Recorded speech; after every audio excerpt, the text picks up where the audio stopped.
A very good evening to you and welcome to World Now at 4. I am Richard Badum. First, the headlines. On the headlines, Buhari commends Guards Brigade for dedication to service. We'll move away from there. INEC NUJ trained journalists ahead 2023 elections.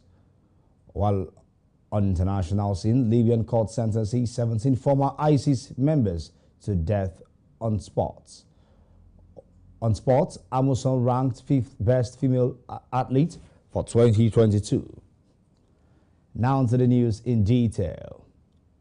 President Muhammadu Buhari has commended the Commander Guards Brigade and his team for their sacrifice and dedication to service.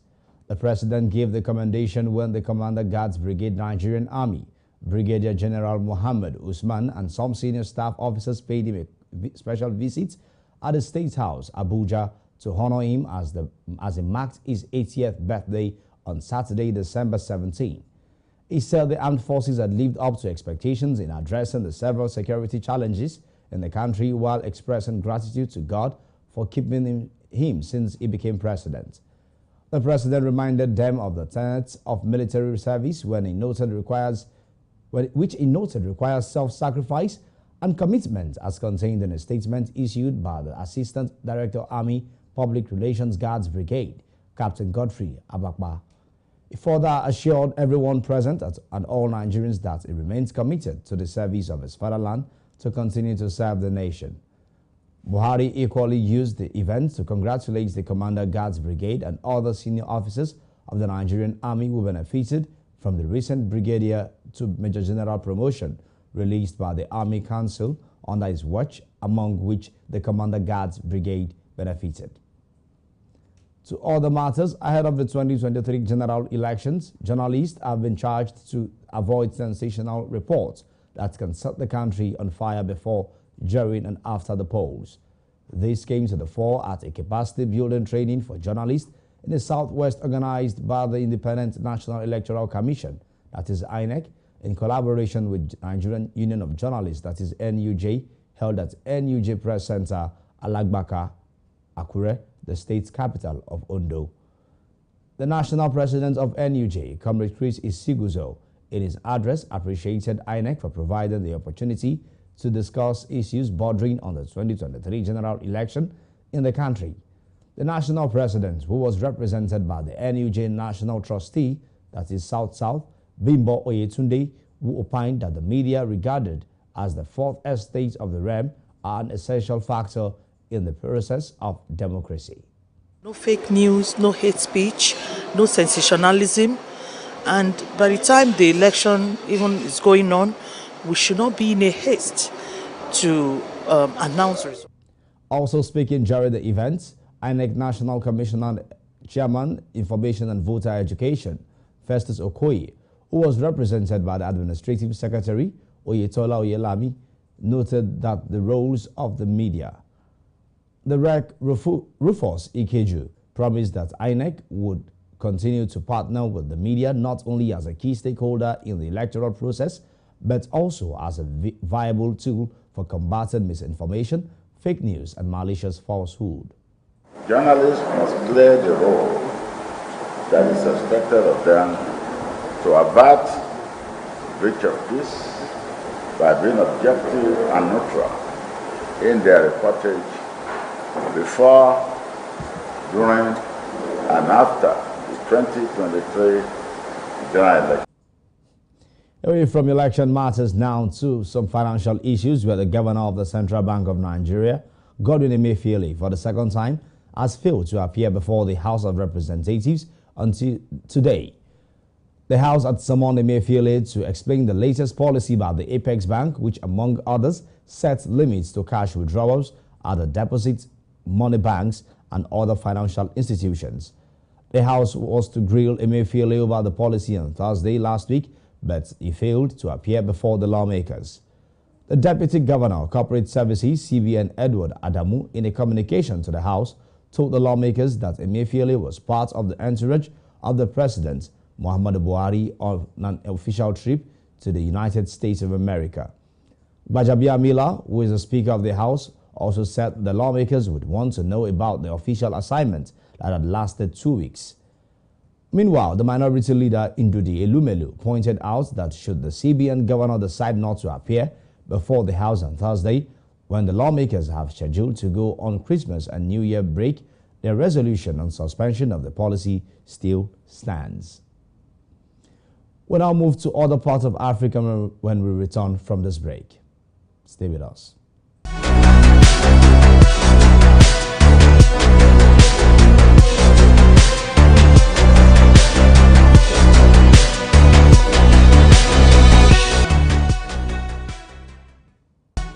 Many thanks for joining us. Now to other parts of Africa, where a criminal court in Tripoli on Monday sentenced 17 people to death for belonging to a jihadist group, Islamic State, otherwise known as EI, and committing deadly violence on its behalf in Libya, according to the Prosecutor General's office. In addition to the 17 death sentences, the court sentenced 2 suspects to life in prison and 14 others to various prison terms.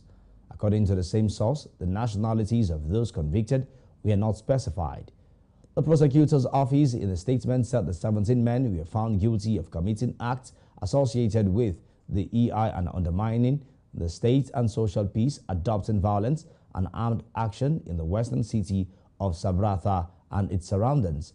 Libya descended into chaos after the uprising that toppled Muammar Gaddafi's regime in 2011.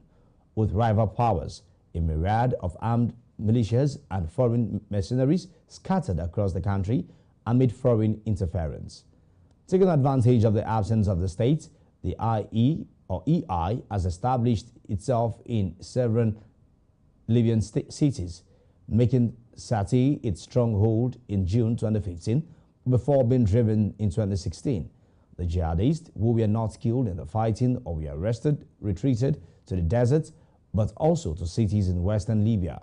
The Islamic State fighters had briefly occupied the center of Sabratha in February 2016 before government forces retook the city. Libya had voted in 2010 against the United Nations General Assembly resolution calling for a global moratorium on capital punishment, but no official statistics are available on the number of executions in the country. Still talking Libya, one of Libya's rival governments held a forum in Benghazi on Monday with Turkish opposition lawmakers to discuss restoring relations between Ankara and eastern Libya after years of tension. For years, the country has been split between rival administrations, one based in the east and one in the west, each supported by rogue militias and foreign governments. Turkey has been a prominent backer of Libya's Tripoli-based government headed by Abdul Hamid Dbeibeh. Monday's forum in Benghazi was attended by Libya's Future Movement Party and Turkey's People's Democratic Movement Party. Lawmakers from the Turkish opposition group oppose what they see as Erdogan's policy of intervention in Libya. In October, Libya's Tripoli-based government signed a preliminary economic and maritime deals with Turkey in a move that inflamed tensions between it and the country's other administration. Away from Libya now to other stories coming from the world scene. Join us after this break.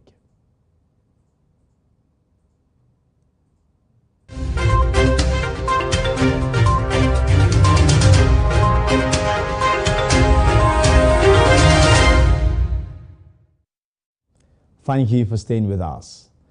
On the world scene, British judiciary gave the green light on Monday to the deportation of Rwanda of asylum seekers who arrived illegally in the United Kingdom, a highly controversial project that the government wants to deploy as soon as possible.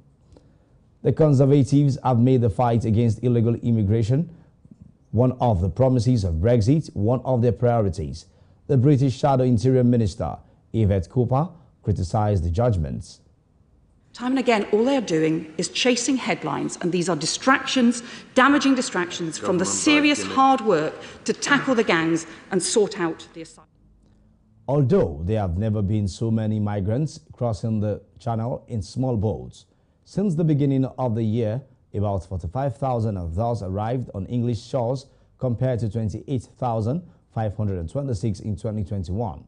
4 migrants, including a teenager, lost their lives attempting the crossing on December 14, just over a year after 27 people died in similar circumstances.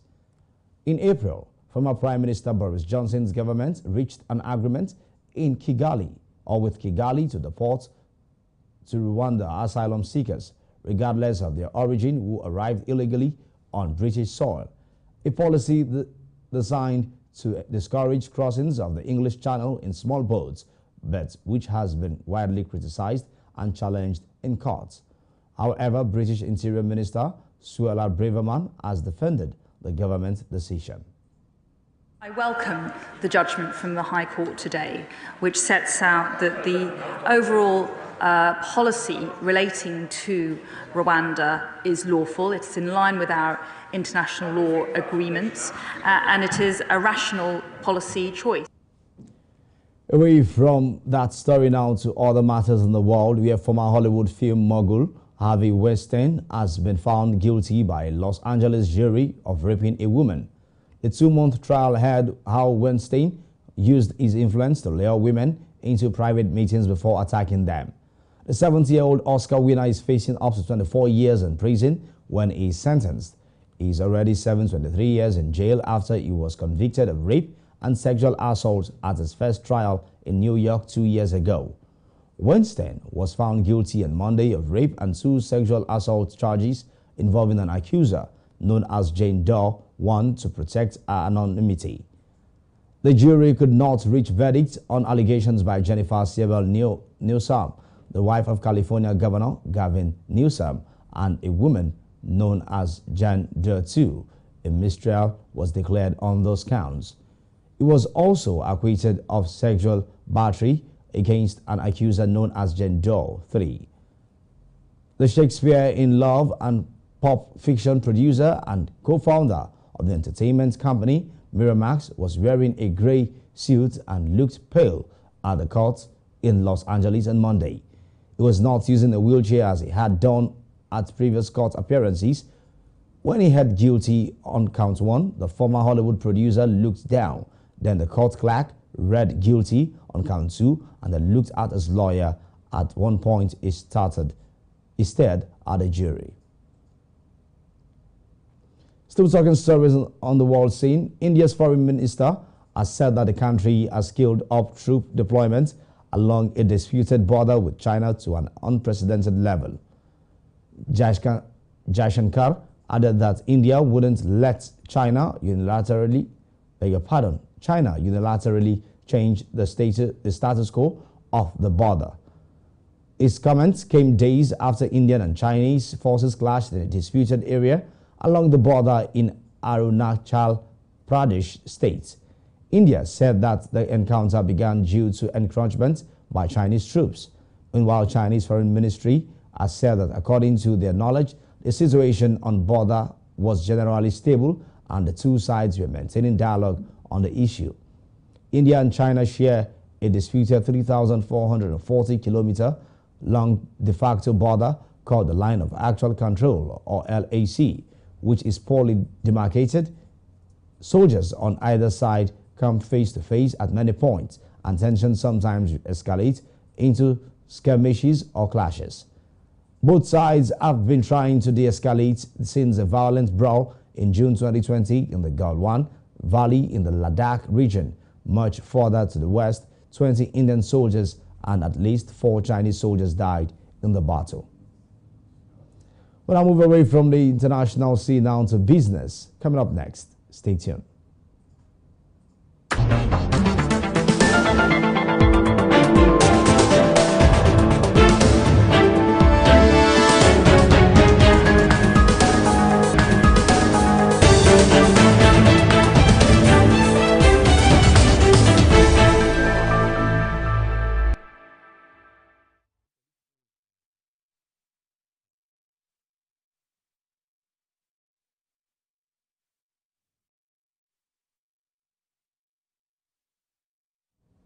Many thanks for staying with us still. Now we move to business.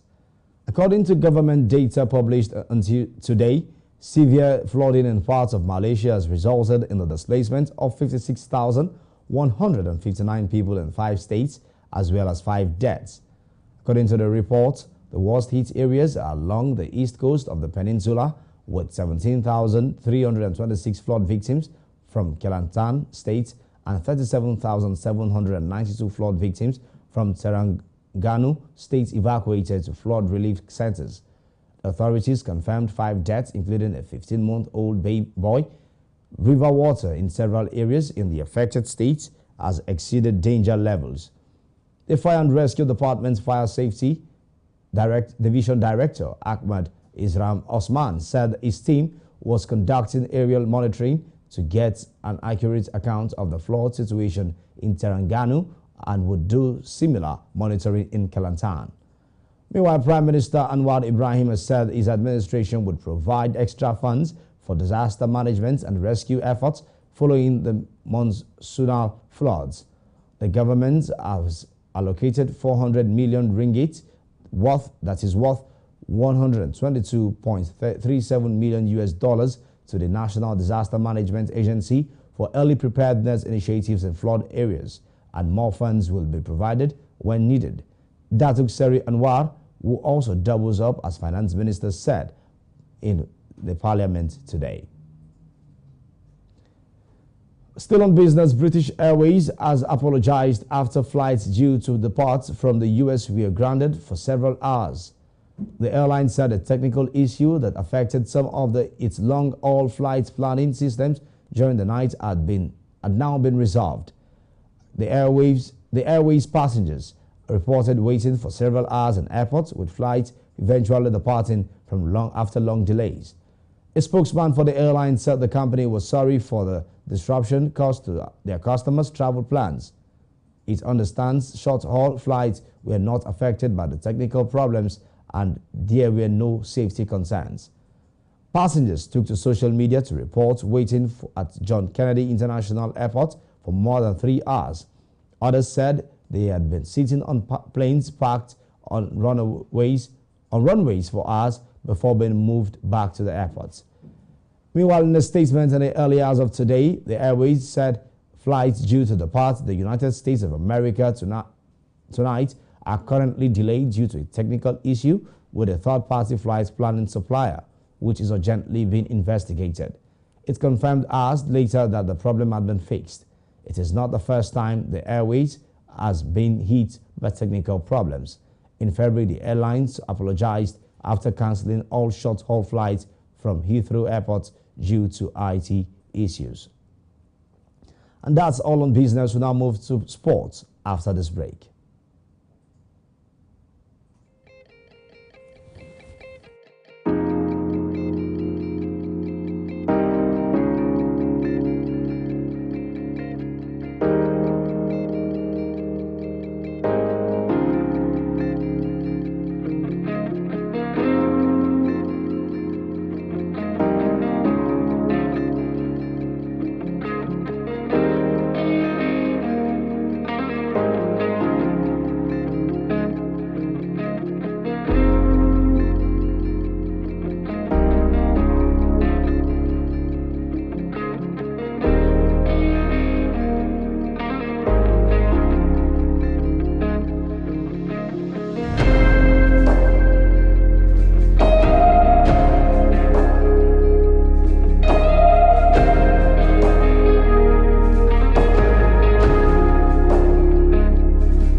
Thank you for joining us on Sports.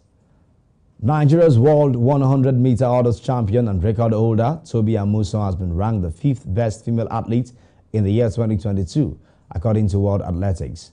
The World Athletics ranks each athlete according to the points they amassed from their performances during the season, using the scoring tables of athletics. The 25-year-old Orla had a fantastic year and became the first Nigerian world champion in an athletics event when she won the 2022 World Championships 100-meter hurdles gold medal, setting the current world record of 12.12 seconds in the semi-final, followed up by a 12.06 seconds in the final. She also won gold medal at the 2022 Commonwealth Games in Birmingham, before retaining a Diamond League trophy in Zurich in a new meet record of 12.29 seconds. The previous record, which stood for 22 years, was held by an American legend, Gil Davis.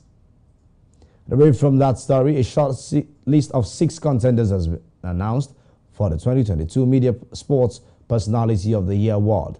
The nominees are gymnast Jessica Gadirova, footballer Beth Med, Collins Eve Mourad, cricketer Ben Stokes, snooker player Ronnie O'Sullivan, and athlete Jake Whitman. Voting will be open on Wednesday, 21 December. Gary Lineker, Claire Baldwin, Gabby Logan, and Alex Scott will be present at the 69th Annual Awards. The program, filmed at Media City in Salford, will celebrate 12 months of incredible sporting action. The public can vote by phone or online on the night for the main award, with full details announced during the show. Other awards to be announced include Young Sports Personality of the Year, Team and Coach of the Year, Unsung Hero, and the Helen Rolatsin Award. The 8-time sprinting gold medalist Usain Bolt will be honored with a Lifetime Achievements Award, while Football World Cup winner Lionel Messi is the World Sports Star of the Year.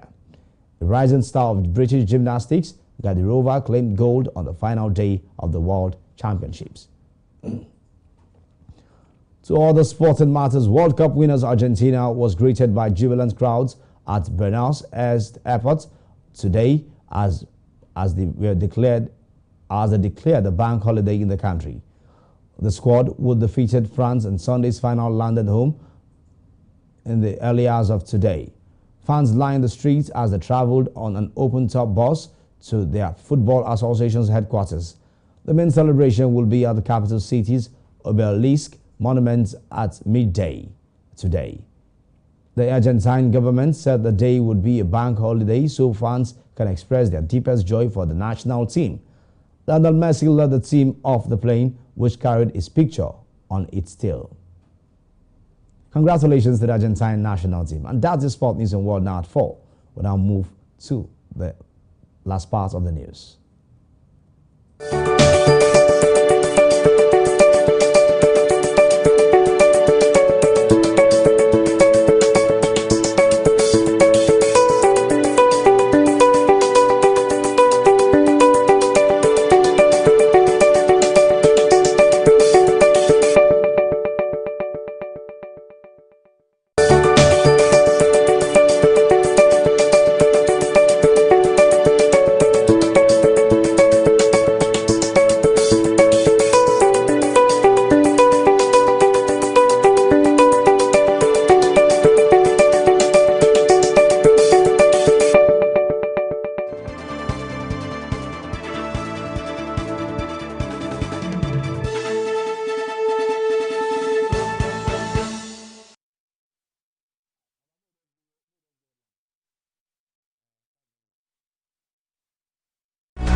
And that sports story brings us to the end of World Now at 4. But before we go, here are the headlines again. We told you that Buhari President Muhammadu Buhari has commended Guards Brigade for their dedication to service. We also told you that Independent National Electoral Commission, alongside Nigerian Union of Journalists, jointly trained journalists ahead of 2023 elections. And away from that, we told you internationals in the Libyan court had sentenced 17 former ISIS members to death. While on sports, Nigerian hurdler Tobia Muso has been ranked 5th best female athlete for the year 2022. Remember to visit us on Facebook at Hills TV, Instagram at Hills TV, YouTube channel at Hills TV. I am Richard Badung.